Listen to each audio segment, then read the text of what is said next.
Cet enregistrement vous est proposé par Trésor Sonore, votre audiothèque. Choisissez ce que vous écoutez quand vous voulez. Rendez-vous sur www.trésorsonore.com ou sur l'application téléphonique. Jalon biblique 34, Le pouvoir de choisir, privilège de l'homme, un livre d'André Pinguet aux éditions Viens et Voix. Prologue.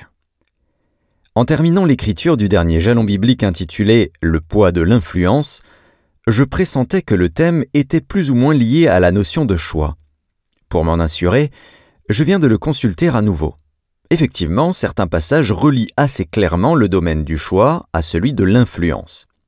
Autrement dit, les choix que l'on fait dépendent assez souvent des influences que l'on subit ou que l'on recherche. Cela m'amène à réfléchir sur la merveilleuse et redoutable faculté du pouvoir de choisir que possède tout être humain. Pour peu qu'ils aient l'expérience de la vie, mes lecteurs seront probablement d'accord pour reconnaître qu'ils se félicitent d'avoir fait de bons choix au bon moment, comme aussi pour en regretter d'autres, moins heureux, qui ont engendré des larmes, des regrets, quand ce n'est pas la honte ou la ruine de leur propre existence ou de celle de quelque autre personne. Dirons-nous jamais assez à nos enfants, à nos jeunes, à tous ceux qui sont en âge et en état de choisir raisonnablement, combien certains choix sont de première importance. Si quelques-uns peuvent être changés au cours de la vie et mieux orientés, d'autres s'avèrent irréversibles. La Bible ne se prive pas de nous le rappeler, tant par son enseignement direct que par les exemples humains qu'elle rapporte. C'est pourquoi il m'a semblé utile de proposer à ce sujet une piste de réflexion, aussi succincte que précise, en consultant les textes des Écritures saintes susceptibles de nous instruire autant que possible. Étant donné que le mot « choix » peut avoir plusieurs sens selon ses applications, je me cantonnerai à la définition générale la plus habituelle trouvée dans le dictionnaire. Le choix est le pouvoir, la faculté, la liberté de choisir. Il n'est peut-être pas superflu d'y ajouter celle du verbe « choisir », bien que son usage soit courant. Choisir, c'est décider de faire une chose par rapport à d'autres. C'est sélectionner, adopter selon une préférence. Les choix, surtout les plus importants, supposent donc tous une bonne dose de réflexion préalable. Note, comme pour tous les jalons bibliques précédents, que l'auditeur se sente libre d'élargir sa méditation et de compléter la présente étude forcément limitée. Avertissement au lecteur. Avant de pénétrer davantage dans l'étude envisagée sur la question du choix, précisons que le présent livret ne traitera ni de l'élection, ni de la prédestination dont parle la Bible, car il s'agit là de choix qui relèvent de la souveraineté de Dieu et que, de façon générale, on n'a ni le désir ni le pouvoir de discuter. À cet égard, on n'a pas oublié ces affirmations parfois gênantes aux yeux de quelques-uns ou même révoltantes pour quelques autres. Il, Dieu, fait miséricorde à qui il veut, et il endurcit qui il veut. Le potier n'est-il pas maître de l'argile, pour faire avec la même masse un vase d'honneur et un vase d'un usage vil? Dans les pages qui suivent, l'auditeur ne trouvera pas non plus d'explication quant au choix du Seigneur lorsqu'il appelle certains individus à son service.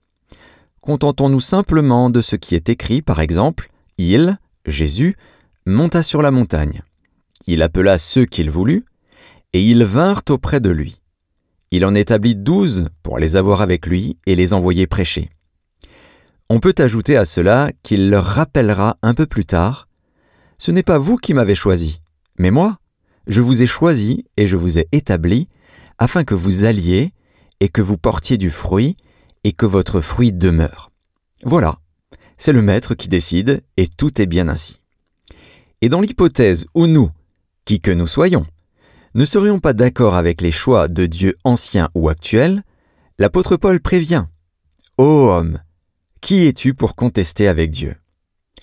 Il est donc souhaitable que les croyants se souviennent toujours et en tout lieu que Dieu a son plan pour choisir les hommes, son choix dépend de l'appel qu'il leur adresse et non de leurs actions. Je ne m'aventurerai donc pas à vouloir guider mes lecteurs sur des sentiers que je ne connais pas moi-même ou que je connais mal. Limitant volontairement mon propos, je ne parlerai que des choix dépendant de la volonté propre de l'homme, choix qui déterminent souvent et engage parfois le cours de son existence présente et future. Nous diviserons notre petite étude en 2 parties. La première s'intitulera « Choisir ». Nous y parlerons du choix en général. Ensuite, nous envisagerons ce que peut vouloir dire le conseil biblique « Choisis la vie ». Première partie, choisir. Faculté de choisir. La faculté de choisir est, selon nous, un don que Dieu a fait à ses créatures dès les origines de l'humanité, tel que la Bible nous le propose. C'est bien cela qui apparaît nettement dans ce qui est écrit « L'Éternel Dieu prit l'homme et le plaça dans le jardin d'Éden pour le cultiver et le garder. L'Éternel Dieu donna cet ordre à l'homme « Tu pourras manger de tous les arbres du jardin, mais tu ne mangeras pas de l'arbre de la connaissance du bien et du mal, car le jour où tu en mangeras, tu mourras. » Genèse 2, versets 15 à 17. À partir de là, Adam et Ève savaient qu'ils avaient la faculté de choisir leur destinée. Ils connaissaient par avance les fâcheuses conséquences d'un mauvais choix dont Dieu lui-même les avait prévenus. On sait ce qu'ils ont préféré pour leur propre malheur, et le nôtre. La liberté de choisir.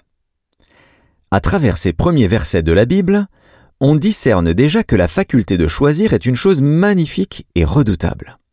Magnifique, en ce que cela illustre la confiance que Dieu veut bien accorder à ses créatures qu'il laisse libres de leur choix. Redoutable aussi, parce que cela engendre pour elles la responsabilité de faire le bon choix, avec, au cas contraire, la tragique issue qu'il ne leur cache pas. Dès lors, et dans la suite des temps, l'homme devient effectivement un être responsable.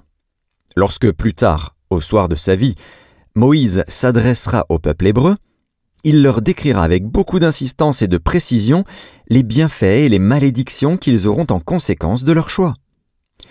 Bien que ce long discours concerne en premier lieu directement les Juifs de cette époque, il n'en contient pas moins quelques précieux conseils pouvant nous être utiles encore aujourd'hui. Sa lecture peut nous être grandement profitable. Vous la trouverez dans Deutéronome, chapitre 28. On en retiendra surtout l'idée que, dans la marche de tout homme, croyant ou non, la faculté de choisir joue un rôle primordial et incontournable. Elle s'applique et s'exerce dans tous les domaines de sa vie. Elle peut être considérée comme une valeur inaliénable pour tout individu. La responsabilité du choix. Ne faut-il pas revenir ici à cet élémentaire principe de base rappelé par l'apôtre Paul ? Ce qu'un homme aura semé, il le moissonnera aussi. Galates 6, verset 7. En d'autres mots, tout semeur, tant soit peu sensé, sait bien que la récolte qu'il espère dépendra beaucoup du choix qu'il fait de la semence. De même, tout chrétien averti va, en conséquence, essayer en tout domaine et en tout temps de faire les meilleurs choix possibles, susceptible d'assurer pour demain une certaine réussite pour lui-même, pour les siens et, en plus, concernant le chrétien, pour l'œuvre de Dieu. C'est ainsi que la faculté de choisir sur le plan personnel revêt souvent, sans qu'on s'en rende bien compte, une importance capitale qui dépasse la seule personne humaine. Il n'est pas du tout établi que chaque membre du peuple de Dieu comprenne vraiment que son droit de choisir, qu'il appellera souvent sa liberté de choix, puisse aller bien au-delà des limites du cadre de sa propre vie. Le droit de choisir entraîne immanquablement ce qu'il faut bien appeler la responsabilité du choix. N'hésitons pas à le répéter, quelques-uns des choix que nous faisons, surtout concernant les plus importants et que nous croyons purement personnels parce qu'ils engagent notre propre existence, peuvent influencer les autres et affecter durablement ceux qui nous aiment. Seuls les inconséquents ne le voient pas. Mais celui qui réfléchit saura en tenir compte, au moins pouvons-nous le souhaiter. Choix regretté. Dans le jalon biblique intitulé « Le poids de l'influence », nous avons eu l'occasion de parler de quelques personnages qui ont fait des choix entraînant des conséquences douloureuses. Ève et Adam, Lot, Salomon et quelques autres. La Bible nous présente d'autres exemples à ajouter à la trop longue liste de ceux qui n'ont pas fait le bon choix. Parmi eux, il s'en trouve quelques-uns qui ont eu à le regretter. Nous en relèverons 3. Le premier, Jonas. Voilà un croyant prophète de surcroît qui n'est pas du tout d'accord avec la volonté divine. Dieu veut l'envoyer proclamer un message de repentance et de salut aux habitants de Ninive. Nous pourrions penser que, selon toute logique et s'agissant d'un prophète, Jonas n'a pas vraiment le choix. Eh bien non, il reste libre de sa décision. Bien que conscient de l'urgence et de la nécessité de sa mission, Jonas, homme à forte personnalité, désobéit et décide de fuir aussi loin que possible. Il entre ainsi, sans le savoir, dans la lignée des Juifs rebelles pour d'autres raisons et auxquels Dieu s'adresse avec insistance quand il dit « J'ai parlé et vous n'avez point écouté. Ils ont choisi ce qui me déplaît. » Ne condamnons pas trop vite les gens de cette époque, car la lignée en question ne s'est pas éteinte avec le temps. Elle subsiste encore parmi nous aujourd'hui, n'est-ce pas? Soyons honnêtes et réalisons surtout que la désobéissance envers Dieu sera toujours un mauvais choix de notre part. On connaît la suite de l'histoire de Jonas. En conséquence de son choix, il traversera personnellement de très mauvais moments dans la tempête, parmi les marins auxquels il causa du tort, et dans le ventre du poisson. Heureusement pour lui, il aura la vie sauve, grâce à Dieu. Il reconnaîtra son erreur et acceptera d'accomplir sa mission qui aura une belle fin, le salut des Ninivites. Que de souffrances pour lui-même et de problèmes pour les autres aurait-il pu éviter si, d'emblée, il avait fait le bon choix. Deuxième personnage, le fils prodigue. Dans sa célèbre parabole, Jésus donne un avertissement solennel à ceux qui, parmi les croyants, sont tentés de s'éloigner de Dieu pour quelque raison que ce soit. Celui qu'on appelle le fils prodigue avait tout ce qu'il voulait dans la maison de son père, comme c'était aussi le cas pour son frère aîné. Il voulut un jour choisir une autre vie, il en fit part à son père, lui réclamant au passage sa part d'héritage avant l'heure. On notera que son père ne lui résistera pas. Il respectera, à regret sans doute, le choix de son fils. Voyez-le ce garçon partir loin des siens, voyez-le sur la route, fuyant cette maison où il étouffait. Suivez-le, il découvre la belle vie, dépensant son argent, entouré d'amis, garçons et filles. Il s'enlise peu à peu dans la misère, la saleté, la solitude, la faim, la honte, le déshonneur. Triste conséquence du choix d'un garçon rempli d'illusions et de légèreté au départ. Heureusement, pour lui aussi l'occasion lui est donnée de faire un nouveau choix, un bon choix cette fois, grâce au souvenir de l'amour et de l'abondance de pain dans la maison de famille. Il fait demi-tour, c'est la conversion, et, le cœur brisé, il retourne chez son père, qui l'accueille et le réhabilite totalement. Comme ce fut le cas pour Jonas, une occasion de faire un nouveau choix s'est présentée pour le prodigue, redressant ainsi une destinée bien compromise. Cette parabole, histoire fictive mais tellement vraisemblable, ne nous fait-elle pas penser à quelques-uns des jeunes de nos familles chrétiennes? Supportant mal une atmosphère spirituelle qui, selon eux, les étouffe et les empêche de vivre selon leurs propres désirs, ils décident de rompre toute relation avec leur entourage pour faire leur vie. Ils ont alors le sentiment de faire le bon choix, en tout cas celui d'avoir la liberté de vivre comme ils veulent. Plus tard, peut-être le regretteront-ils. Plaise à Dieu qu'ils s'en aperçoivent à temps et fassent alors le seul bon choix, le retour vers le Seigneur. Mais il n'en est pas forcément ainsi. Il existe des moments où c'est même le contraire. N'est-ce pas ce qui s'est produit pour Judas? Voici donc le troisième personnage, Judas. Comme elle est saisissante, cette scène du dernier repas de Jésus avec les apôtres dans la chambre haute. L'évangile de Jean en rapporte un épisode très important. Il nous raconte que Jésus fut troublé en son esprit et dévoila que l'un de ses disciples le trahirait. Questionné pour savoir qui était ce traître, Jésus répondit « C'est celui à qui je donnerai le morceau trempé. » Et, ayant trempé le morceau, il le donna à Judas, fils de Simon, l'Iscariote. Et l'évangéliste de poursuivre « Dès que le morceau fut donné, le diable entra dans Judas, Judas se hâta de sortir, il était nuit. » Je ne peux pas m'empêcher de l'imaginer alors s'enfonçant dans la nuit, une nuit dont il ne sortira plus jamais. On sait qu'il regretta d'avoir vendu Jésus à ses adversaires, et il le leur dit ouvertement, mais ses regrets furent vains. Pris de remords, il alla se pendre.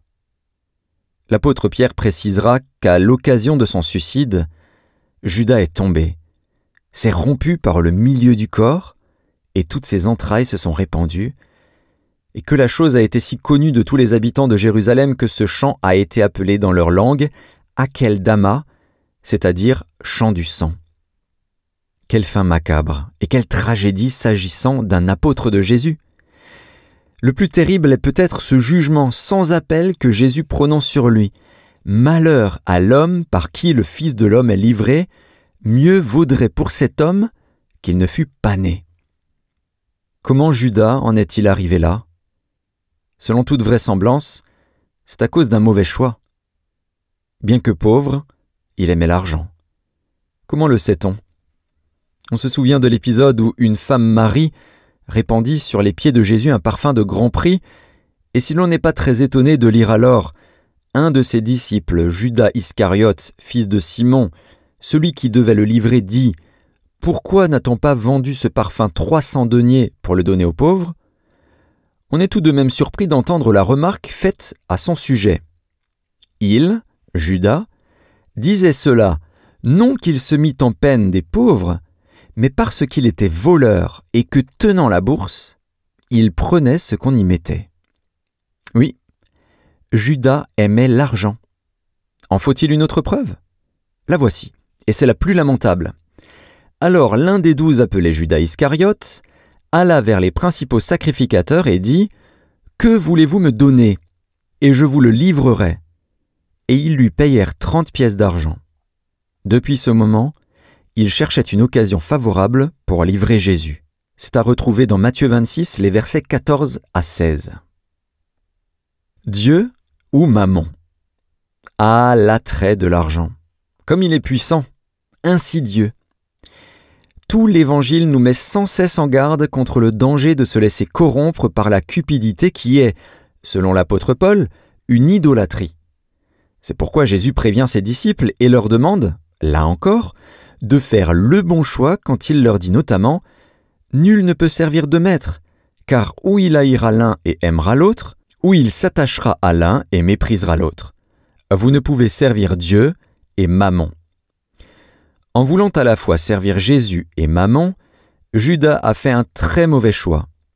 On sait lequel des deux, de Jésus ou de Mammon, l'a emporté pour finir. La présence de Jésus, son enseignement, son exemple, n'y ont rien changé. Judas a choisi Mammon, qui l'a détruit. On sait, grâce à l'enseignement de Paul, que l'amour de l'argent est une racine de tous les maux. On sait également que quelques-uns, en étant possédés, se sont égarés loin de la foi et, notons-le bien, se sont jetés eux-mêmes dans les tourments. Et cela, l'apôtre Paul est bien d'accord avec le livre des Proverbes qui dit « La cupidité cause la perte de ceux qui s'y livrent ». Quiconque choisit de vivre pour l'argent doit savoir qu'il s'engage sur un chemin dangereux pour sa vie spirituelle. Soyons donc sur nos gardes. Impasse ? Soulignons aussi ce qui est écrit, et qui est sans doute une recommandation des plus utiles. Veillez à ce qu'il n'y ait ni impudique, ni profane comme Ésaü, qui pour un mets vendit son droit d'aînesse. Vous savez que, plus tard, voulant obtenir la bénédiction, il fut rejeté quoiqu'il la sollicitât avec larmes, car son repentir ne put avoir aucun effet. Passage que l'on retrouve dans Hébreux 12, les versets 16 et 17. Vous le voyez, il est des choix qui débouchent sur une impasse. Mieux vaut le savoir avant de prendre certaines décisions importantes. Il est sage de demander conseil à Dieu avant de se déterminer. Certains retours en arrière sont impossibles. Choix à refaire. En résumé, souvenons-nous de l'essentiel au sujet des choix importants rencontrés au cours de l'existence. Si le choix n'a pas été bon, il convient de revenir sur ses pas, d'abandonner le mauvais chemin, quand c'est possible. C'est vrai pour l'individu, voyez l'exemple du fils prodigue envisagé précédemment. C'est valable pour un groupe, une société, un peuple ou une église. Nous avons l'exemple d'Élie face au peuple d'Israël, quand il est dit « Jusques à quand clocherez-vous des deux côtés ? Si l'Éternel est Dieu, allez après lui. Si c'est Baal, allez après lui. » le peuple ne lui répondit rien. On connaît la suite. Face à la démonstration de la puissance divine, le peuple rétrograde et idolâtre se détourna de ses mauvais choix et proclama sa foi en Dieu. Choix à confirmer, à renouveler. Quand le choix a été bon, on peut le renouveler. Après des années de service fidèle à la tête du peuple d'Israël, désormais installé dans la terre promise, Josué, avant de mourir, le place à nouveau devant le même choix et donne lui-même l'exemple. On se souvient de ces paroles dans Josué 24, versets 14 à 18. « Maintenant, craignez l'Éternel et servez-le avec intégrité et fidélité. Faites disparaître les dieux qu'ont servi vos pères de l'autre côté du fleuve et en Égypte, et servez l'Éternel. Et si vous ne trouvez pas bon de servir l'Éternel, choisissez aujourd'hui qui vous voulez servir, ou les dieux que servaient vos pères au-delà du fleuve, ou les dieux des Amoréens dans le pays desquels vous habitez. Moi et ma maison, nous servirons l'Éternel. » Et la Bible continue en montrant que ce peuple va décider à nouveau de faire le bon choix. Le peuple répondit, « Loin de nous la pensée d'abandonner l'Éternel et de servir d'autres dieux, car l'Éternel est notre Dieu. Nous aussi, nous servirons l'Éternel. » En ce qui nous concerne, n'est-ce pas la même chose? Après le choix de la conversion vient celui de la continuation, de la persévérance. Pour s'en convaincre, il suffit de se souvenir du texte suivant, à retrouver dans Jean 6, les versets 60 à 68. Plusieurs de ses disciples, après l'avoir entendu, dirent « Cette parole est dure, qui peut l'écouter ?» Dès ce moment, plusieurs de ses disciples se retirèrent, et ils n'allaient plus avec lui. Jésus donc dit aux 12, « Et vous, ne voulez-vous pas aussi vous en aller ?» Simon-Pierre lui répondit, « Seigneur, à qui irions-nous? Tu as les paroles de la vie éternelle. » Dans le cadre de notre vie chrétienne, il nous est très profitable de savoir renouveler les bons choix faits dans le passé. Nous n'aurons jamais à le regretter. Au voyage de la vie.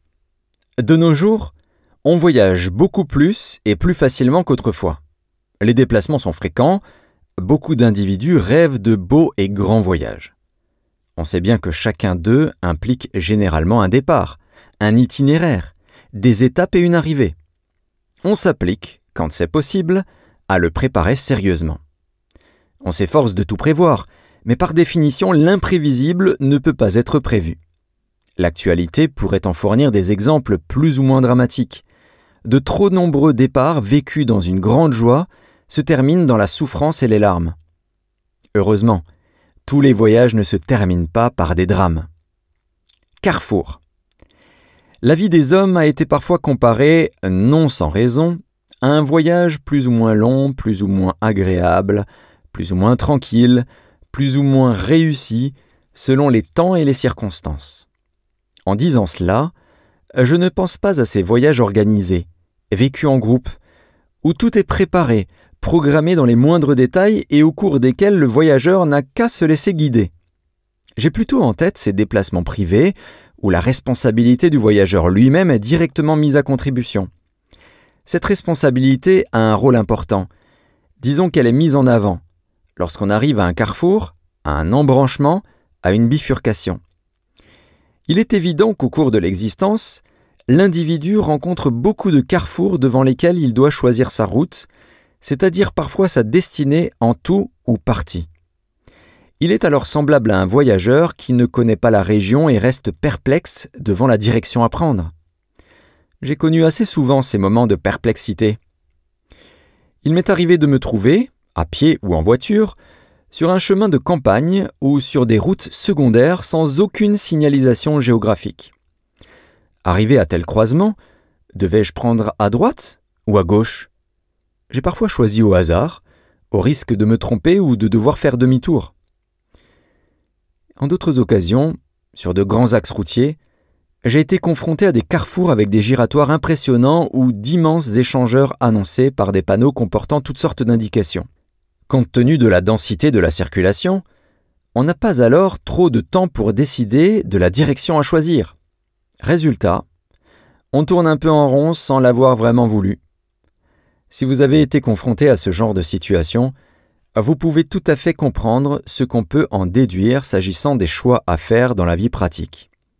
À titre personnel, je peux témoigner ici avoir connu des périodes de perplexité, d'hésitation, voire de confusion ou de trouble intime devant quelque choix important pour ma vie. Mais je dois ajouter tout de suite que Dieu, dans sa sagesse et son amour, a su guider mes pas, parfois à mon insu. Si quelqu'un, écoutant ces mots, se trouve hésitant et perplexe devant un choix douloureux ou difficile à prendre, qu'il se confie en Dieu, en étant prêt à suivre son conseil, même si celui-ci ne correspond pas à ce qu'il désirait. À tout disciple fidèle et sérieux dans sa foi, la Bible dit « L'Éternel sera toujours ton guide ». Oui, ajoutent les disciples, il sera notre guide jusqu'à la mort. Nécessité de choisir. Dans le parcours des individus, des peuples, des sociétés, existent en permanence des carrefours, petits ou grands, des choix à faire plus ou moins importants. Certains sont d'une navrante banalité. Bien que faisant souvent partie de l'ordinaire, voire du quotidien, ils prennent fréquemment une trop grande place. Écoutez les discussions autour du choix concernant les modes vestimentaires, les loisirs, les programmes de télévision, les menus, les congés, la voiture. Que de banalité, que de frivolité. On ne s'en rend pas compte, mais nous sommes tous confrontés en permanence à des choix dans lesquels intervient, de notre part, un certain automatisme. Il s'agit alors d'une contrainte ou nécessité de choisir, sans grande répercussion en général. Devoir de réfléchir. D'autres choix, plus rares, se présentent aussi à nous, demandant une réflexion plus sérieuse, telles les études ou l'apprentissage, la profession à envisager, l'acquisition d'une propriété ou le déménagement important engageant l'avenir. On y réfléchit à 2 fois avant de prendre une telle décision. Certains carrefours sont encore plus importants parce qu'ils engagent l'individu lui-même. N'oublions pas cet avertissement divin, plein d'amour et de sagesse malgré l'apparente sécheresse du vocabulaire utilisé. C'est à retrouver dans le Proverbe 14 au verset 12.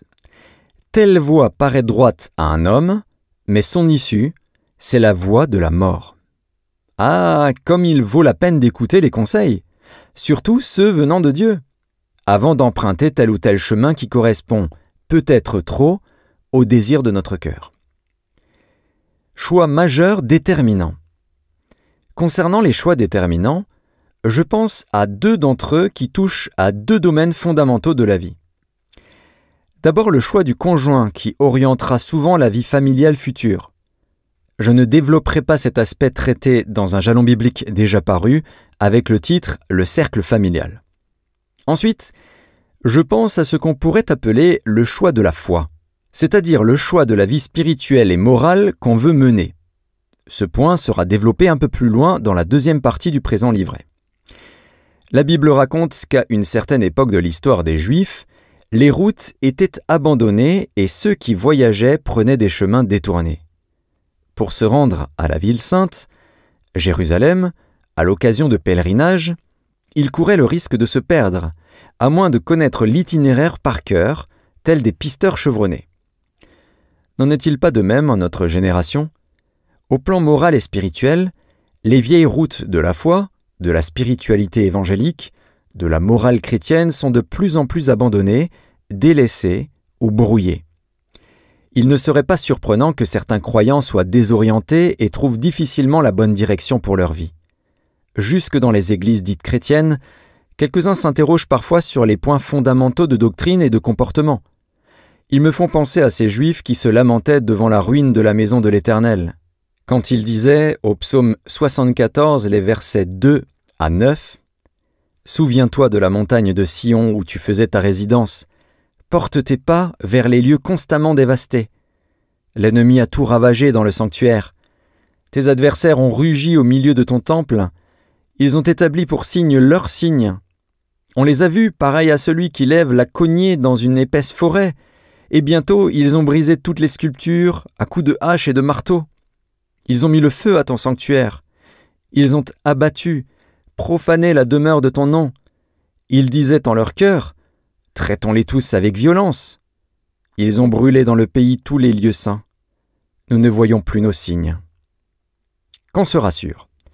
Au sein de la vie tourmentée de chaque génération, et à l'intérieur même des communautés chrétiennes secouées par des troubles éventuels, les véritables enfants de Dieu ont un avantage évident révélé dans l'Écriture quand il est dit « Heureux ceux qui placent en toi leur appui, ils trouvent dans leur cœur des chemins tout tracés. » Dieu peut même ajouter « Je mettrai mes lois dans leur esprit, je les écrirai dans leur cœur. » À partir de là, tous les choix qu'ils auront à faire dans leur marche seront inspirés par leur connaissance intime de la pensée de Dieu. Ils garderont toujours les précieux repères plantés dans leur cœur par la parole de Dieu. Ils auront, au fin fond de leur être, l'itinéraire inamovible à suivre, même au sein d'un labyrinthe diabolique déroutant. L'Écriture sainte affirme encore et même promet « Tes oreilles entendront derrière toi la voix qui dira « Voici le chemin, marche-y ». Car vous iriez à droite ou vous iriez à gauche. Quand on se trouve à un carrefour important de la vie et qu'on ne sait pas quelle voie emprunter, comme il est rassurant d'entendre Dieu dire « Voici le chemin, marchez-y ». Mais à qui s'adresse-t-il? Pour qui est cette promesse? Elle est pour quiconque, acceptant la grâce divine, choisit la marche que Dieu propose. Elle est pour tous ceux qui sont prêts à lui dire « Que ta volonté soit faite et non la mienne ». Folie et sagesse. En relation directe avec notre sujet, la Bible apporte un éclairage dont il vaut la peine de profiter. Elle nous présente l'intervention de la sagesse et de la folie dans la vie des hommes sous la forme de deux femmes qui, en public, cherchent à interpeller les passants pour infléchir leur marche. Dame Folie. Concernant la folie, la Bible affirme « La folie est une femme bruyante, stupide et ne sachant rien. Elle s'assied à l'entrée de sa maison, sur un siège, dans les hauteurs de la ville, pour crier aux passants qui vont droit à leur chemin que celui qui est stupide entre ici. Elle dit à celui qui est dépourvu de sens « Les eaux dérobées sont douces, et le pain du mystère est agréable. » Et il ne sait pas que là sont les morts, et que ses invités sont dans les vallées du séjour des morts. La Bible explique en détail le comportement de cette femme qui n'est rien d'autre qu'une adultère, une prostituée rusée, bruyante et rétive. Il est écrit qu'elle a fait tomber beaucoup de victimes et sont nombreux tous ceux qu'elle a tués. Celui qui l'écoute, précise encore le texte biblique, est comme le bœuf qui va à la boucherie, comme un fou qu'on lie pour le châtier, jusqu'à ce qu'une flèche lui perce le foie, comme l'oiseau qui se précipite dans le filet, sans savoir que c'est au prix de sa vie.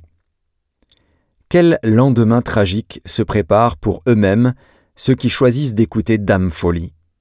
Dans son amour de père, Dieu voudrait pourtant les en préserver. Dame Sagesse. Quant à l'égard de la sagesse, l'Écriture sainte dit « La sagesse ne crie-t-elle pas? L'intelligence n'élève-t-elle pas sa voix? C'est au sommet des hauteurs près de la route. C'est à la croisée des chemins qu'elle se place. À côté des portes, à l'entrée de la ville, à l'intérieur des portes, elle fait entendre ses cris. Homme, c'est à vous que je crie, et ma voix s'adresse au Fils de l'homme. Stupide, apprenez le discernement. Insensé, apprenez l'intelligence. Écoutez, car j'ai de grandes choses à dire, et mes lèvres s'ouvrent pour enseigner ce qui est droit. Car ma bouche proclame la vérité, et mes lèvres ont en horreur le mensonge. Toutes les paroles de ma bouche sont justes, elles n'ont rien de faux ni de détourné, toutes sont claires pour celui qui est intelligent, et droites pour ceux qui ont trouvé la science. Préférez mes instructions à l'argent, et la science à l'or le plus précieux, car la sagesse vaut mieux que les objets de prix. C'est un passage que l'on peut retrouver dans la Bible, en Proverbe 8, les versets 1 à 11.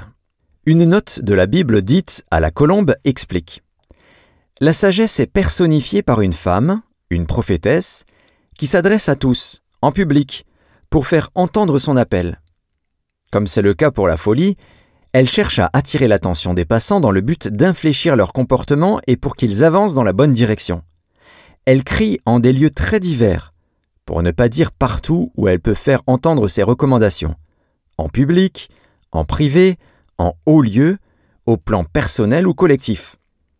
qu'on me permette de relever surtout un détail qui paraît important dans la stratégie de la sagesse. C'est à la croisée des chemins qu'elle se place, ou se dresse. Si elle fait entendre sa voix en toutes circonstances, c'est-à-dire partout où l'on a besoin de conseils, elle sait bien que c'est au carrefour qu'on fait ses choix. Et c'est bien là qu'on a surtout besoin de ses avis autorisés. Notons que ceux-ci ont une grande valeur car ils ont en réalité un caractère et un accent prophétique. Voix divine. En fait, et quoi qu'on en pense, n'est-ce pas Dieu lui-même qui communique, sous la forme de Dame Sagesse, ses conseils les plus sages pour la réussite de la vie?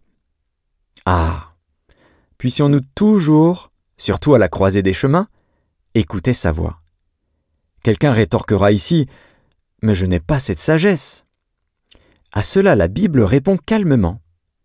Si quelqu'un d'entre vous manque de sagesse, qu'il la demande à Dieu, qui donne à tous simplement et sans reproche, et elle lui sera donnée. Verset que vous retrouverez dans votre Bible, dans Jacques 1, verset 5. Voilà de quoi rassurer tous ceux qui sont placés devant un carrefour difficile à négocier. Ils devront toutefois garder dans l'esprit la possibilité qu'un peu de folie l'emporte sur la sagesse. Jésus l'avait bien compris de cette manière, lui qui a donné ce double conseil. Soyez prudents comme les serpents et simples ou candides comme les colombes. Dans la marche avec Dieu, la confiance et l'assurance qu'on possède au fond de soi n'excluent pas la prudence. L'apôtre Paul, qui a toujours prêché la foi, nous le rappellera quand il écrit « Prenez donc garde de vous conduire avec circonspection, non comme des insensés, mais comme des sages. » La foi la plus grande n'exclura jamais la prudence la plus élémentaire. C'est une question d'équilibre comportemental. Les enfants de la sagesse. 2 évangiles rapportent la même phrase de Jésus à un mot près. L'un déclare « La sagesse a été justifiée par tous ses enfants », alors que l'autre dit « La sagesse a été justifiée par ses œuvres ». Jésus vient de comparer le jugement ironique et sévère, ou les réactions de ses contemporains face à son propre comportement et à celui de Jean-Baptiste. Ils disent de celui-ci « Il a un démon » et de l'autre « C'est un jouisseur, un mondain ». Ils ne savent pas voir ou ne veulent pas voir que l'un comme l'autre sont les envoyés que Dieu, dans sa sagesse, a suscités pour leur salut. Ils n'ont aucun discernement, aucune intelligence. En conséquence, ils préfèrent adopter une réaction de mépris et de rejet. Alors, à leur intention, comme aussi pour nous, Jésus prononce la phrase sur la sagesse citée ci-dessus. Plusieurs explications peuvent être avancées à ce sujet et les leçons à en retirer être aussi valables les unes que les autres. Et, je vais vous décevoir, je ne donnerai pas les miennes, mais je poserai la question suivante. Qui sont ces enfants de la sagesse dont parle Jésus et que sont ses œuvres? Ma réponse sera donc non pas une explication, mais une application. Au fil des siècles, sagesse et folie se sont côtoyées en permanence et ont grandi ensemble, comme le bon grain et l'ivraie. Elles ont inspiré les pensées des hommes, influencé leurs choix, orienté leur comportement, hypothéqué leurs décisions. Quand les hommes en général, et les croyants en particulier, ont choisi de suivre la sagesse et d'écouter ses conseils, ils deviennent des fils de la sagesse. Par leurs œuvres, ils la justifient. Ils sont ses témoins. Leur vie, leur comportement, leur discours, leurs réactions sont la démonstration de sa réalité et de sa richesse. Cela transparaît, bien sûr, jusque dans leurs choix, depuis les plus petits jusqu'aux plus grands. Leurs jugements et leurs décisions manifestent un discernement marqué par la sagesse, osons même dire une sagesse digne de Dieu. Ne serait-ce pas logique que les chrétiens que nous sommes, ou que nous voulons être, soient tous et partout ces fils de la sagesse, chers au cœur de Jésus? Ne serait-il pas normal que tous les disciples de Jésus, régénérés par la parole de l'Évangile, volontairement engagés dans le chemin de la foi, remplis du Saint-Esprit, démontrent par leurs choix, leurs décisions et leurs actions qu'ils sont, dans le siècle présent, des fils de la sagesse? Et quand on n'a pas le choix? Parfois, dans la vie, on est appelé à choisir une chose parmi d'autres d'égale importance. On a alors l'embarras du choix. En revanche, on peut être autrement embarrassé parce qu'on n'a pas le choix. Il n'est pas rare, en effet, d'entendre quelqu'un dire, comme pour se justifier d'avoir fait une erreur, « Je n'avais pas le choix ». Ou quelque autre, coincé dans une impasse, « Je n'ai pas le choix ». Ou encore un autre ayant trop tardé à se décider, peut-être, « Je n'ai plus le choix ». À l'opposé, n'existe-t-il pas une autre prise de position moins répandue qui déclare avec autorité « Quoi qu'on pense, qu'on dise ou qu'on fasse, on a toujours le choix ». Qui a raison? Quelle est la bonne position? Les deux sans doute. Tout dépend de ce dont il est question et de quelle situation on parle. Aucune alternative. Reconnaissons, en effet, qu'il existe des cas où le choix personnel n'a pas pu ou ne peut pas intervenir. Ainsi, dès le départ de l'existence, on ne choisit ni sa date ni son lieu de naissance, pas plus que ses parents et sa famille. Personne au monde n'a jamais pu choisir ses ascendants et les gènes transmis. Handicapés et dépendants n'ont pas choisi leurs infirmités, pas plus que les accidents de la vie qui les ont frappés. Des multitudes d'êtres humains vivent dans la sécheresse, la famine, sous les bombes ou dans les séismes destructeurs, ou dans la peur et la honte sous quelque forme d'oppression que ce soit, sans l'avoir choisi, bien sûr. Les exemples pourraient, hélas, être multipliés. Dès lors qu'on n'a pas le choix, que peut-on faire? La situation est, à ce moment-là, assez comparable à celle du voyageur avançant sur le chemin dont il ne peut sortir et dans lequel aucun demi-tour n'est envisageable. Aucun carrefour, aucune déviation, aucune occasion de bifurquer ne se présente. On ne peut rien faire pour s'en sortir. Il faut se rendre à l'évidence. On est contraint de poursuivre bon gré, mal gré. Poursuivre malgré tout. Si l'on est contraint de suivre un chemin difficile qu'on n'a ni choisi ni voulu, deux attitudes peuvent être adoptées. On peut sombrer dans l'abattement, le découragement, le désespoir. Baisser alors les bras est une réaction normale, humaine et parfaitement logique, que l'entourage devrait toujours comprendre et non critiquer, tout en étant prêt à soulager au mieux. Mais il est aussi possible de lutter contre l'adversité, relever la tête, faire face aux problèmes. En bref, on peut gérer au mieux, assumer de manière responsable, en dépit des souffrances, des incompréhensions et des échecs. Bon nombre de handicapés, d'opprimés, d'infirmes ont fait preuve et font preuve en permanence d'une force de caractère exceptionnelle qui provoque notre admiration. Vous en connaissez probablement.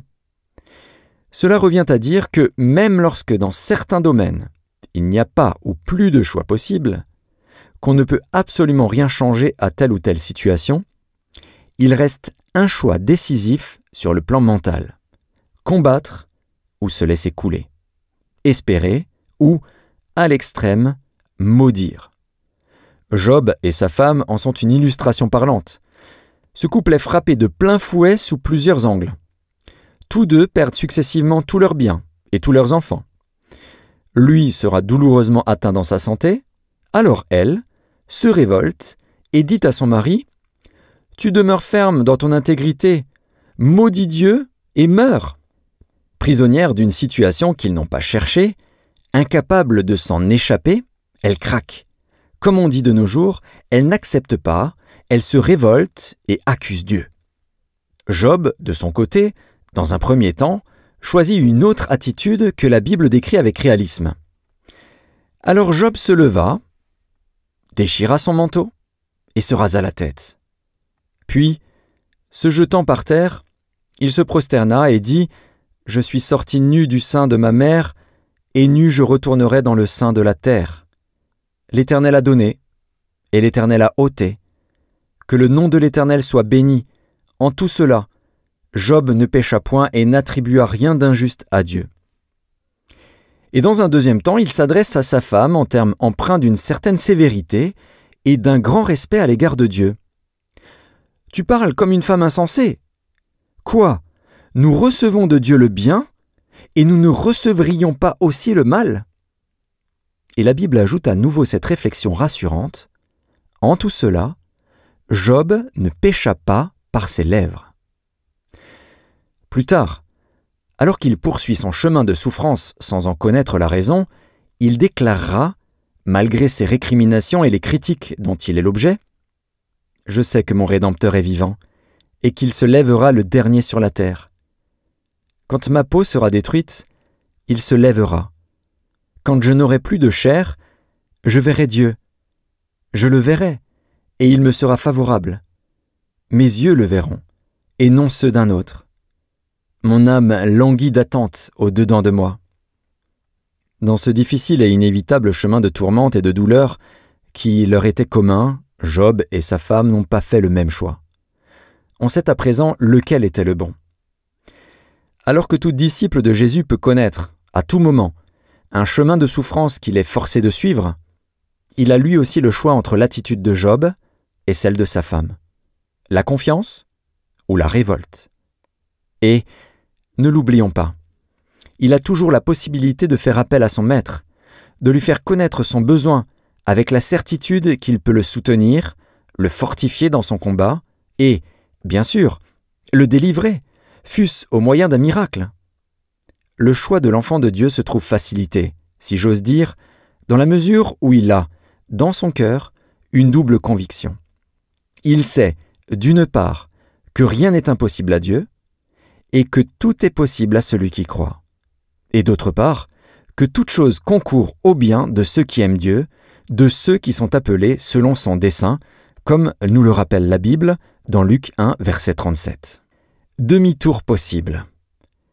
À côté de situations irréversibles, auxquelles on ne peut rien modifier, il en existe quelques autres dans lesquelles des choix antérieurs nous ont plongés et qui peuvent être modifiés, réorientés, changés.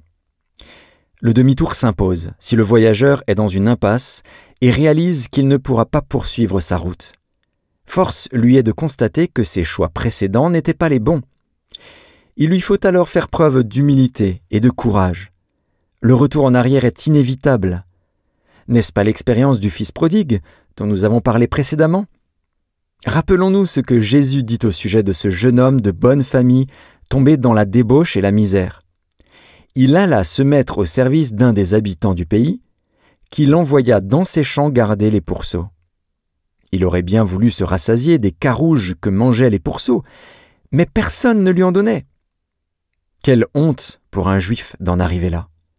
Et c'était le résultat de ses choix insensés. Mais Jésus poursuit. Étant rentré en lui-même, il dit « Combien de mercenaires chez mon père ont du pain en abondance ? Moi, ici, je meurs de faim. Je me lèverai, j'irai vers mon père et je lui dirai « Mon père, j'ai péché contre le ciel et contre toi, je ne suis plus digne d'être appelé ton fils. Traite-moi comme l'un de tes mercenaires. » Et il se leva et alla vers son père. On connaît la suite. L'accueil compréhensif et chaleureux du père, son pardon, la réintégration du fils, la volte-face du prodigue est devenue le choix le plus décisif de sa vie. Si Jésus a pris soin de laisser aux siens cette parabole si éloquente, c'est bien pour qu'ils en retirent une leçon fondamentale résumée en quelques mots. Quand on n'a plus le choix, il en reste encore un. Se tourner sans cesse vers Dieu, le Dieu de la grâce, et oserais-je le dire ainsi, le Dieu d'une nouvelle chance, source d'une vie nouvelle et toujours renouvelée. En substance, retenons ceci. Certains choix faits au quotidien sont aisés à refaire, même s'ils n'ont pas une grande portée. En revanche, d'autres sont parfois définitifs. La Bible nous parle du plus important d'entre eux, celui de la vie, de la vraie vie. Cela demande explication. Deuxième partie, choisis la vie.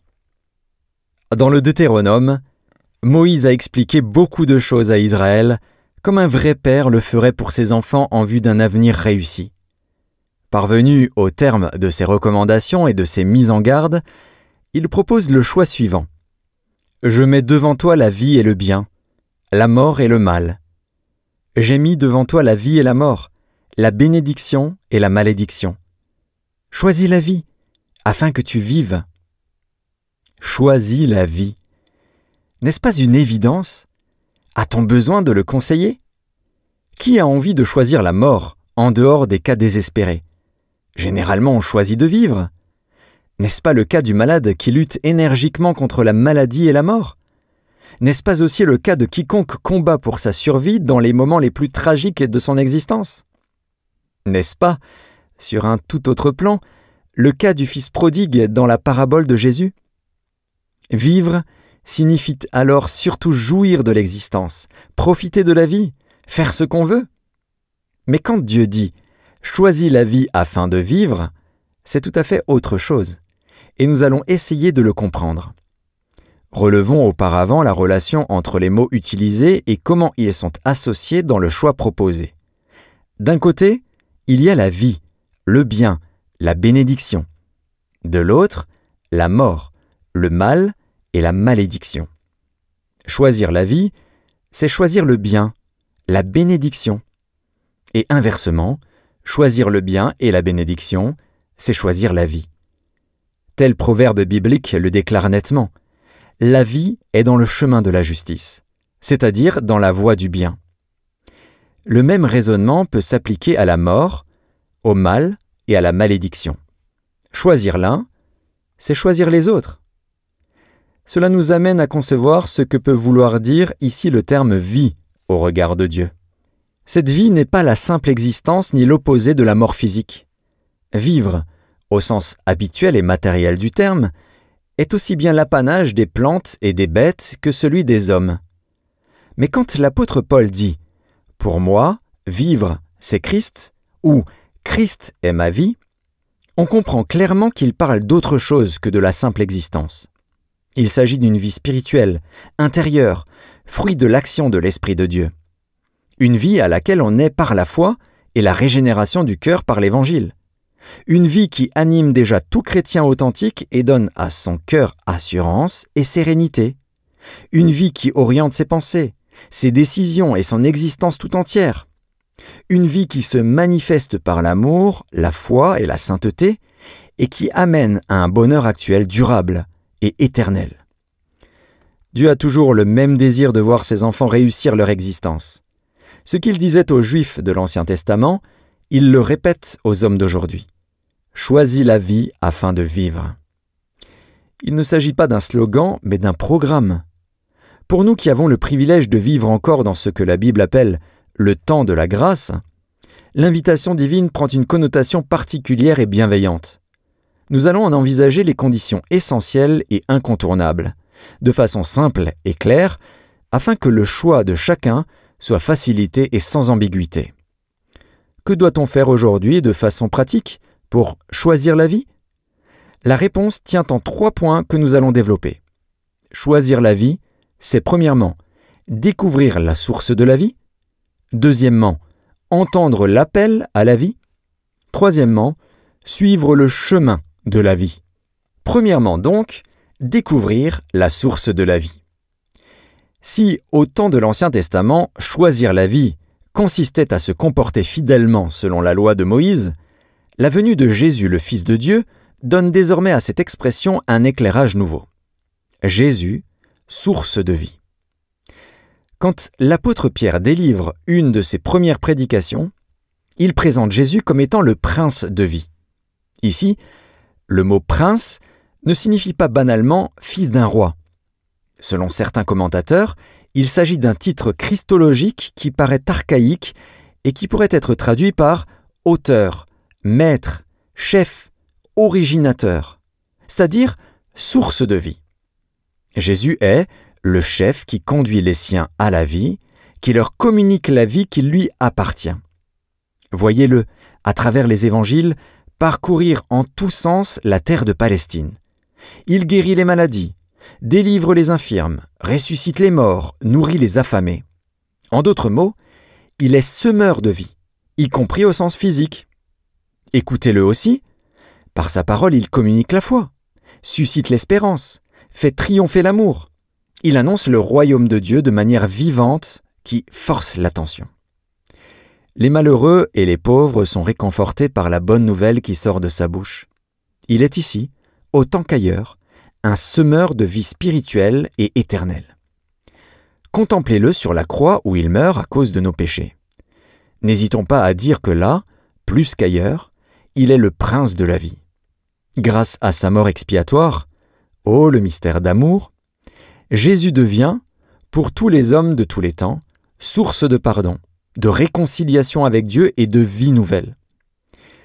L'apôtre Jean écrit « Dieu a envoyé son Fils unique dans le monde afin que nous vivions par lui, c'est-à-dire pour que, par lui, nous trouvions la vraie vie. » Imaginez-le, si je puis me permettre, à la droite du Père céleste dans la gloire divine, recevant de lui le Saint-Esprit afin de le répandre sur ses disciples, esprit qui convainc, éclaire, affranchit, dirige, fortifie, esprit que l'apôtre Paul appelle l'esprit de vie. N'en doutons jamais. Jésus a toujours été et sera toujours la vie, au sens plein du terme. Venir, s'attacher à lui, c'est ne faire qu'un avec la source même de la vie telle que Dieu la conçoit et la propose aux humains. L'Écriture sainte est d'une grande clarté à ce propos. Peut-être le mieux est-il de la laisser parler. Jésus, notre vie. Écoutons d'abord Jésus qui affirme qu'il est lui-même la vie. « Je suis le chemin, la vérité et la vie. Je suis la résurrection et la vie. » Vous sondez les Écritures parce que vous pensez avoir en elles la vie éternelle.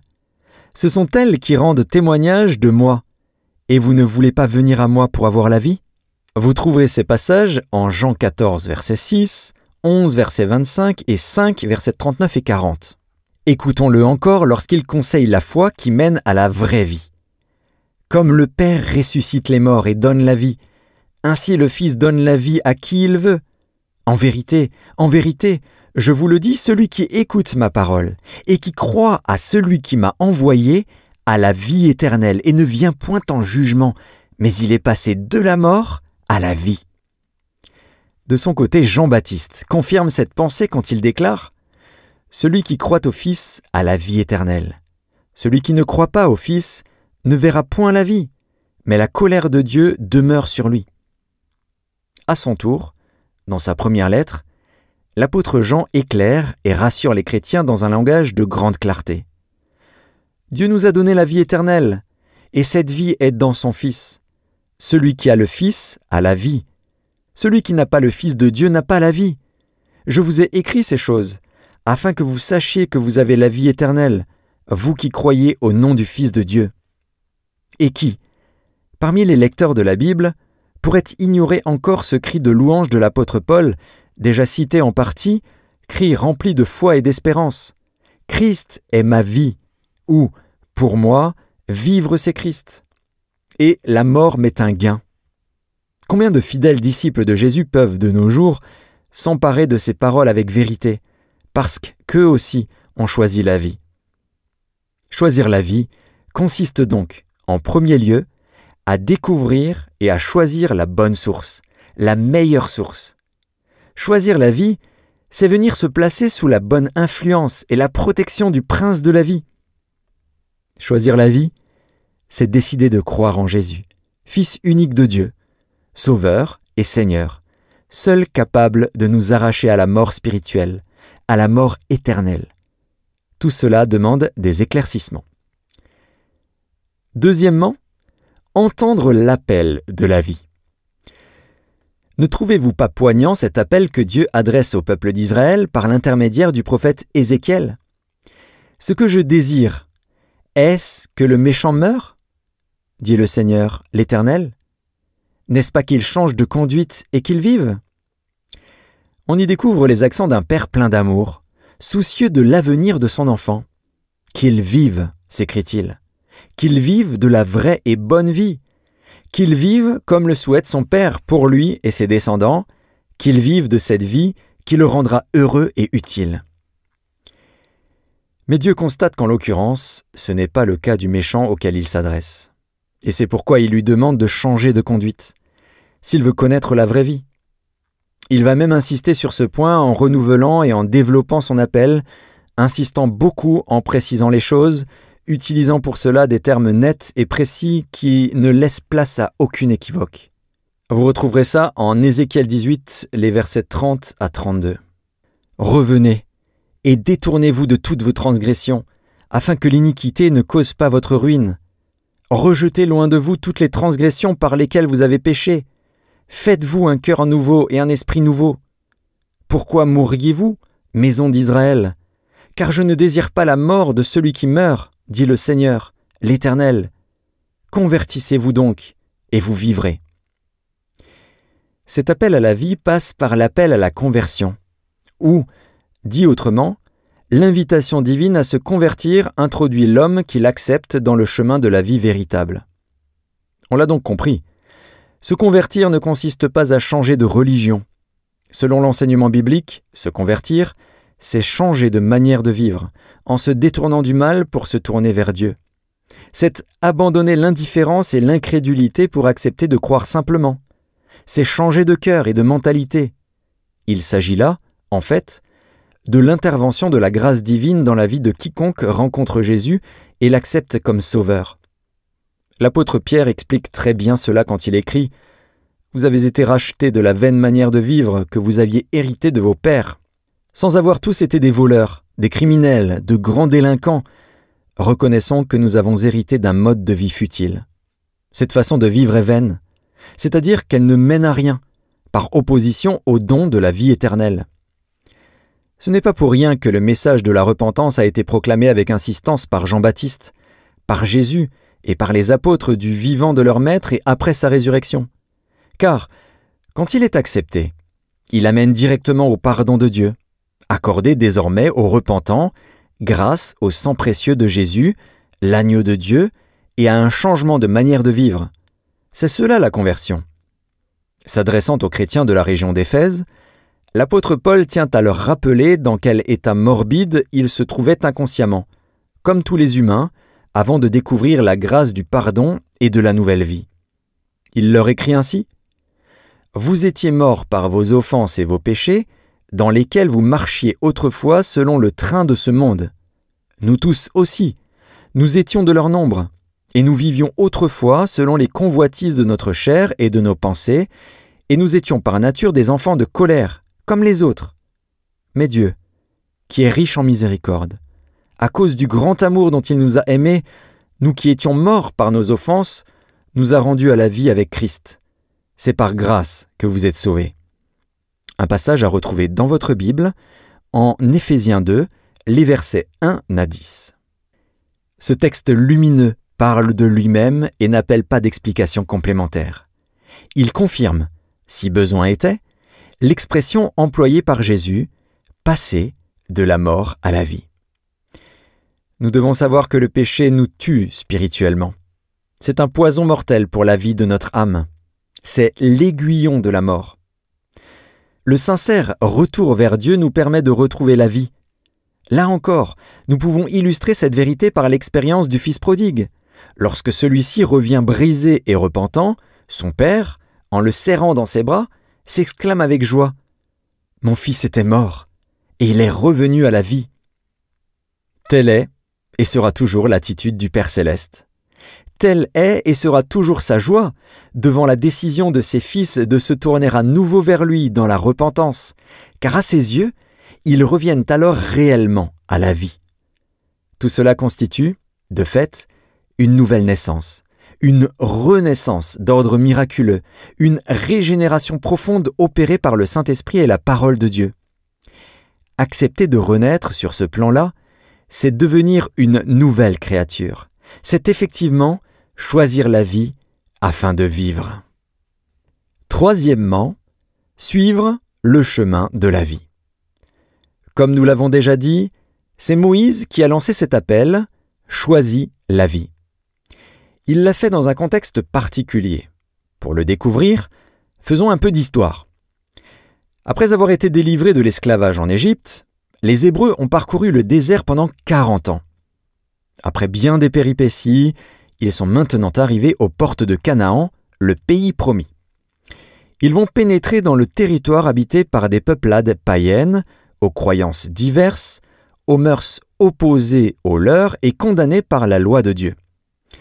Ils vont devoir se tenir en garde afin de ne pas être entraînés dans une voie de mal, de malédiction et de mort. Il est intéressant de découvrir exactement comment Dieu les avertit. Vous trouverez cet avertissement dans votre Bible en Deutéronome 30, les versets 15 à 20. « Vois, je mets devant toi la vie et le bien, la mort et le mal. Car je te prescris aujourd'hui d'aimer l'Éternel, ton Dieu, de marcher dans ses voies et d'observer ses commandements, ses lois et ses ordonnances, afin que tu vives et que tu multiplies, et que l'Éternel, ton Dieu, te bénisse dans le pays dont tu vas entrer en possession. Mais si ton cœur se détourne, si tu n'obéis point, et si tu te laisses entraîner à te prosterner devant d'autres dieux et à les servir, je vous déclare aujourd'hui que vous périrez, que vous ne prolongerez point vos jours dans le pays dont vous allez entrer en possession après avoir passé le Jourdain. J'en prends aujourd'hui à témoin contre vous le ciel et la terre. J'ai mis devant toi la vie et la mort, la bénédiction et la malédiction. Choisis la vie, afin que tu vives, toi et ta postérité, pour aimer l'Éternel, ton Dieu, pour obéir à sa voix et pour t'attacher à lui. Car de cela dépendent ta vie et la prolongation de tes jours, et c'est ainsi que tu pourras demeurer dans le pays que l'Éternel a juré de donner à tes pères, Abraham, Isaac et Jacob. » Ce texte, tiré de l'Ancien Testament, établit clairement un principe fondamental valable pour toutes les générations. Si l'on veut connaître vraiment la vie véritable, il faut apprendre à écouter Dieu et à lui obéir. Refuser d'être attentif à ses recommandations ne conduit qu'à la ruine et à la mort. Le rebelle à la volonté divine doit savoir qu'il nuit d'abord à lui-même. Quel que soit son cadre de vie, son milieu familial, professionnel, social, culturel, le disciple de Christ a toujours la possibilité de choisir la vie, en se montrant sensible aux paroles de son Seigneur. Il ne se laisse pas influencer par la mentalité décadente de son époque, ni guidé par ses séduisantes propositions. Réalisons-nous bien que le monde veut nous imposer de plus en plus son mode de vie, sa vision de l'existence, son interprétation des valeurs, ses mœurs libertines. Réalisons-nous bien que la société athée veut nous dicter ses choix. Réalisons-nous bien que nous sommes assez comparables aux Hébreux de jadis appelés à vivre en Canaan et confrontés aux mœurs païennes dont ils devaient se démarquer impérativement. Les écrits du Nouveau Testament nous le rappellent en permanence. Citons seulement celui-ci, que vous retrouverez dans votre Bible, dans Romains 12, au verset 2. « Ne vous conformez pas au siècle présent, mais soyez transformés par le renouvellement de l'intelligence, afin que vous discerniez quelle est la volonté de Dieu, ce qui est bon, agréable et parfait. » Choisir la vie, c'est donc aussi choisir notre mode de vie, en fonction des lumières que Dieu nous donne. C'est se soumettre au Seigneur, c'est obéir à sa parole, suivre ses instructions, même et surtout si elles vont à l'encontre de ce que le monde pense et fait en général. Inspiré par le Saint-Esprit, l'apôtre Jean nous donne le même conseil que l'apôtre Paul en des termes parfois oubliés de nos jours, à moins qu'il ne soit volontairement contesté et rejeté. « N'aimez point le monde, nous dit-il, ni les choses qui sont dans le monde. Si quelqu'un aime le monde, l'amour du Père n'est point en lui. Car tout ce qui est dans le monde, la convoitise de la chair, la convoitise des yeux et l'orgueil de la vie, ne vient point du Père, mais vient du monde. Et le monde passe, et sa convoitise aussi. Mais celui qui fait la volonté de Dieu demeure éternellement. » Il serait dommageable au plus haut point que l'Église, peuple de Jésus, n'entende pas ou n'entende plus et ne traduise plus dans les faits les sages paroles de Moïse à Israël. Prenez à cœur toutes les paroles que je vous conjure aujourd'hui de recommander à vos enfants, afin qu'ils observent et mettent en pratique toutes les paroles de cette loi. Car ce n'est pas une chose sans importance pour vous, c'est votre vie. Chacun a la sagesse de savoir, j'ose le croire, que les paroles à observer et à mettre en pratique sont esprit et vie pour nous, disciples de Jésus. Ce qui compte beaucoup, dans la marche du chrétien, c'est sa soumission à Dieu, même si celui-ci est parfois quelque peu sévère. Nous n'avons pas oublié la question posée par l'Écriture. puisque nos pères, selon la chair, nous ont châtiés, et que nous les avons respectés, ne devons-nous pas à bien plus forte raison nous soumettre au Père des esprits pour avoir la vie ? Dans son enseignement, Jésus nous amène à son tour sur le même terrain par plusieurs paroles très significatives données au cours de son ministère. Nous ne retiendrons que celle-ci.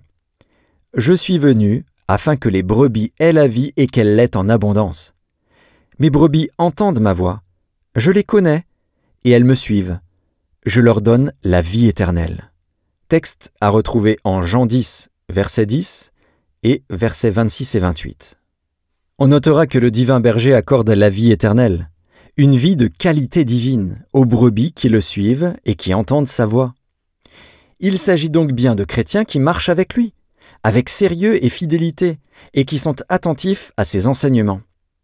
Écrivant à Timothée, l'apôtre Paul lui demande de faire un choix permanent entre le bien et le mal, entre ce qu'il doit fuir et ce qu'il doit rechercher.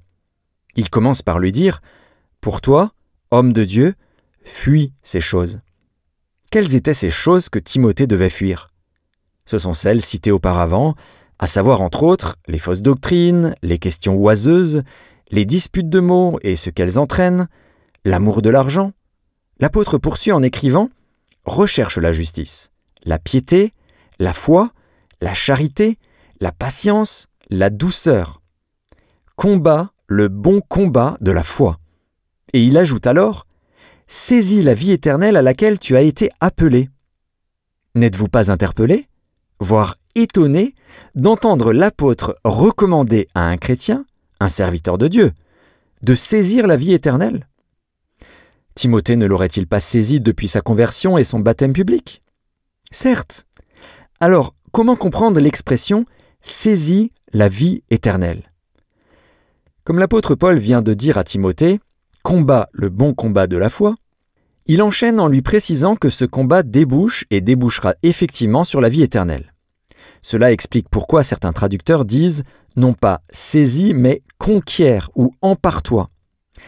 L'un d'eux explique « le terme du bon combat est la vie éternelle. On s'en empare et on la conquiert. » Et, puis-je ajouter, lorsqu'on la saisit, on la garde, comme le fait la bien-aimée du Cantique des Cantiques qui, s'agissant de son fiancé, s'écrie avec flamme « J'ai trouvé celui que mon cœur aime, je l'ai saisi et je ne l'ai point lâché. » Quand on a choisi la vie, quand on a choisi Jésus, le prince de la vie, quand on a accepté, choisi de se convertir, on a choisi par là même de se soumettre à Dieu, de suivre Jésus et de se conformer à son enseignement.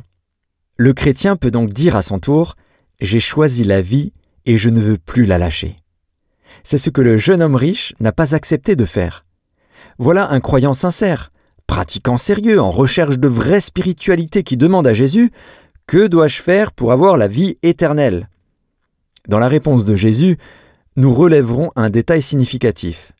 Si tu veux entrer dans la vie, il ne dit pas « avoir la vie », mais plutôt « entrer dans la vie », comme pour lui faire comprendre une chose essentielle, c'est toi qui dois entrer dans la vie, te mettre en mouvement, agir. Pour cela, viens et suis-moi, et comme tes nombreuses richesses alourdiraient ton pas et ralentiraient ta marche, distribue-les. Ce jeune homme a été mis par Jésus devant un choix crucial qu'il a refusé de faire. Il était sans doute sincère dans son désir d'avoir la vie éternelle, mais pas au prix d'un sacrifice et du mode de vie proposé par Jésus. Ici, choisir la vie implique un engagement sérieux et effectif, faute de quoi ce ne serait qu'une parole en l'air, sans réalité et sans lendemain. Un calendrier évangélique proposait à ses lecteurs une réflexion intitulée « Le choix de la foi ». J'en sélectionne ceci. La foi n'est pas héréditaire. Même si un jeune a des parents chrétiens, il doit personnellement se repentir, se tourner vers le Seigneur et faire le choix de la foi. Il va devoir prendre des décisions qui engageront toute sa vie et il les prendra par la foi, c'est-à-dire avec le profond désir de comprendre et de suivre le chemin que Dieu trace pour lui. Incarner la parole de Dieu. Au cours d'un de mes déplacements, le journal La Croix m'est tombé sous la main. J'y ai lu avec intérêt un article intitulé « Écouter et incarner ». En voici de courts extraits. La foi n'est pas d'abord l'adhésion à un corps de doctrine, mais l'expérience d'une rencontre très personnelle avec le Christ vivant. La parole de Dieu n'est pas un discours, mais une personne, le Christ, Verbe incarné. C'est donc lui qu'il s'agit d'écouter. En lisant les Écritures, que chacun ait sa Bible, il ne suffit pas pourtant d'entendre Dieu parler au sein de la communauté. La parole écoutée doit aussi être incarnée. Il revient donc ensuite à tous les chrétiens d'incarner à leur tour, à la face du monde, cette parole qu'ils ont reçue, parce qu'elle les fait vivre, parce que l'humanité tout entière en a besoin pour vivre. Choisir la vie afin de vivre consiste donc aussi à privilégier un mode de vie conforme aux instructions du divin Maître, qui est, rappelons-le encore, le prince de la vie. Cela tombe sous le sens, n'est-ce pas? Quand le Seigneur nous invite en disant « Choisis la vie afin de vivre », soyons sûrs d'avoir là le choix le plus important qu'il ait à proposer aux hommes de tous les temps. Mais qui voudra y réfléchir sérieusement et écouter son conseil? Ah, j'allais oublier. L'Écriture sainte déclare aussi « La mort et la vie sont au pouvoir de la langue ». Ici encore, on sait ce qu'il reste à faire pour choisir la vie. Épilogue. Sans en être conscient, nous passons une bonne partie de notre temps à faire des choix. Choisir fait partie de notre quotidien. En général, cela concerne des choses d'une navrante banalité, certes, mais tellement attachées à la vie courante que le fait de choisir en devient automatique. Ainsi, on choisit ce qu'on va manger, comment on va se vêtir, le magasin pour les courses, le spectacle qu'on veut voir, le magazine qu'on va acheter, le téléphone mobile ou la dernière tablette, la couleur des cheveux, les bijoux à la mode, les personnes qu'on va visiter. Puis, quand c'est le cas, on choisit son lieu de vacances, le voyage dont on rêve, le moyen de transport le plus confortable ou le moins cher, les loisirs à notre portée, l'automobile désirée, puis encore, pour quelques-uns, ses propres obsèques, avec ce qu'elles comportent d'options différentes et parfois opposées entre elles, etc., etc. Même ce qui concerne l'organisation quotidienne de ce qu'on peut nommer des actes de piété, comme la lecture de la Bible ou la prière, appelle des choix à refaire sans cesse. Notre fidélité dans nos choix ordinaires peut permettre à Dieu de faire de grandes choses. Voilà encore une pensée à serrer dans notre cœur. Au fond, la consécration à Dieu et l'engagement à son service ne sont-ils pas toujours à la mesure de nos choix personnels librement exercés? Oui, nous sommes toujours en train de choisir. Mais derrière tous ces choix mineurs de la vie courante, ordinaire ou pas, se cache une chose importante. Il laisse transparaître une bonne part de nos tendances intimes et de notre personnalité. Il révèle parfois beaucoup ce que nous sommes en réalité. En parodiant un vieux dicton, on pourrait affirmer « Dis-moi quels sont tes choix, et je te dirai qui tu es ». En quelque sorte, nos choix nous trahissent. En plus de tous ces choix ordinaires et rencontrés au quotidien, il y a les grands choix plus rares et plus importants dont nous avons parlé, pouvant avoir des conséquences heureuses ou malheureuses, momentanées ou définitives. C'est pour cela, surtout, que Jésus nous prévient, lorsqu'il dit dans la Bible en Matthieu 7, les versets 13 à 14, « Entrez par la porte étroite, car large est la porte, spacieux est le chemin qui mène à la perdition, et il y en a beaucoup qui entrent par là.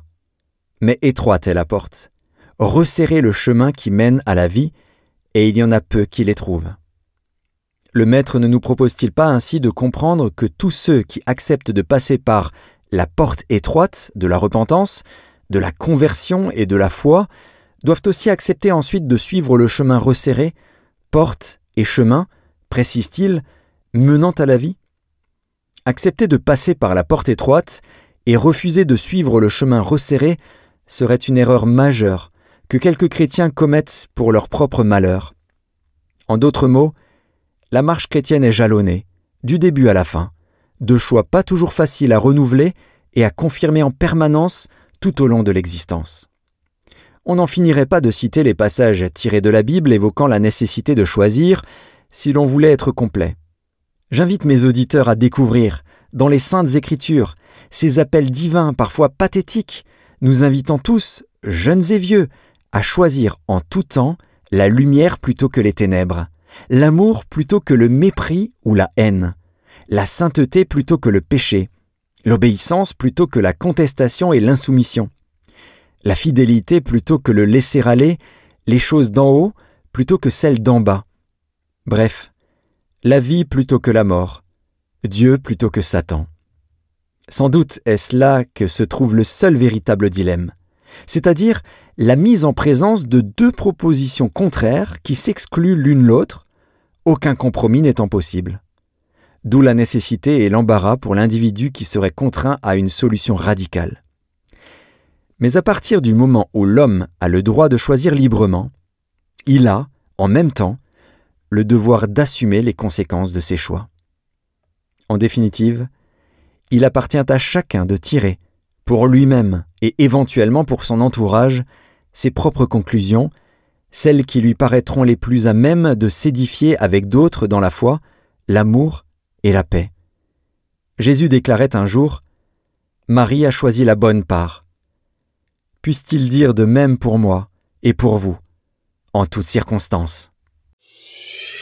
Cet enregistrement vous a été proposé par Trésor Sonore, votre audiothèque. Écoutez et téléchargez gratuitement des milliers d'enregistrements. www.trésorsonore.com